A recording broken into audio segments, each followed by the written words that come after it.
थुंग थुंग एक गरीब किसान था। वह दिन भर खेत में मेहनत करता, पर शाम होते ही उसकी सारी थकान अपनी बीवी सुशीला और बेटे चिंटू का चेहरा देखकर दूर हो जाती थी। गांव के सभी बच्चे शाम को मैदान में खेलते थे, पर चिंटू घर के आंगन में अकेला बैठा रहता था, क्योंकि चिंटू जन्म से ही अंधा था। उसने कभी यह दुनिया नहीं देखी थी, पर उसे कभी इस बात का दुख या कमी महसूस नहीं हुई, क्योंकि उसका बाप थुंग थुंग उसे जान से ज्यादा प्यार करता था। थुंग थुंग हर शाम चिंटू को कंधे पर बिठाकर पूरा गांव घुमाता और कहता, तू फिक्र मत कर बेटा, जब तक जिंदा हूँ मैं ही तेरी आंखें हूँ। लेकिन एक दिन गांव में एक जानलेवा बीमारी फैल गई और थुंग थुंग उसकी चपेट में आ गया और उसकी मौत हो गई। लेकिन उसके बेटे को कुछ पता नहीं था, पर उसकी बीवी बुरी तरह टूट चुकी थी, क्योंकि उसे पता था अगर इस अंधे बच्चे को पता चला कि उसके बाप नहीं है तो वह यह दर्द कभी सह नहीं पाएगा। लेकिन एक दिन बेटे ने पूछा, माँ पापा कहाँ है? सुनते ही सुशीला रोते हुए बोली, बेटा तेरे पापा शहर गए हैं तेरी आँखों का इलाज लाने के लिए। लेकिन सुनते ही चिंटू मुस्कुराकर बोला,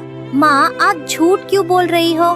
पापा तो अभी भी मेरे पास बैठे हैं, उन्होंने मेरा हाथ पकड़ा हुआ है। सुनते ही सुशीला की रूह कांप गई, पर उसे कुछ समझ नहीं आया। और उस दिन के बाद गांव वाले जब भी वहां से गुजरते तो देखते कि अंधा चिंटू अपने आप कुछ बड़बड़ा रहा है और हवा में हाथ ऊपर उठा रहा है, जैसे कोई उसे कंधे पर बिठाना चाहता हो। देखते ही सब सोचते शायद बाप के लिए बच्चा पागल हो गया है। देखते ही देखते महीने बीत गए। एक दिन सुशीला खेत जोत रही थी और चिंटू घर में अकेला बैठा हुआ था। शाम भी हो चुकी थी। तभी आसमान में बहुत तेज बिजली चमक रही थी। पूरा गांव बिल्कुल खामोश था, क्योंकि बिजली इतनी ज्यादा चमक रही थी कि कोई बाहर नहीं था। लेकिन तभी एक तेज बिजली सीधा थुंग थुंग के घर पर गिरी और पूरे घर में आग लग गई। अंदर बैठे अंधे चिंटू को बिल्कुल पता नहीं था कि क्या हो रहा है। तभी सुशीला खेत से घर पहुंची, लेकिन पहुंचते ही वह चीखती रह गई, मेरा बच्चा अंदर है, कोई उसे बचाओ। पर आसपास बचाने वाला कोई नहीं था। सुशीला रोते हुए वहीं जमीन पर गिर गई कि आज उसने अपना बच्चा भी खो दिया। लेकिन तभी वहां एक अजीब सा सन्नाटा छा गया और जलते हुए दरवाजे से थुंग थुंग कंधे पर चिंटू को बिठाकर बाहर आया। देखते ही सुशीला की आंखें फटी की फटी रह गईं, पर चिंटू के चेहरे पर एक बड़ी सी मुस्कान थी। तभी थुंग थुंग ने बेटे को कंधे से उतारा और सुशीला की तरफ देखकर एक आखिरी बार मुस्कुराया। फिर उसने अपने हाथ चिंटू की दोनों आंखों पर रखे और बोला,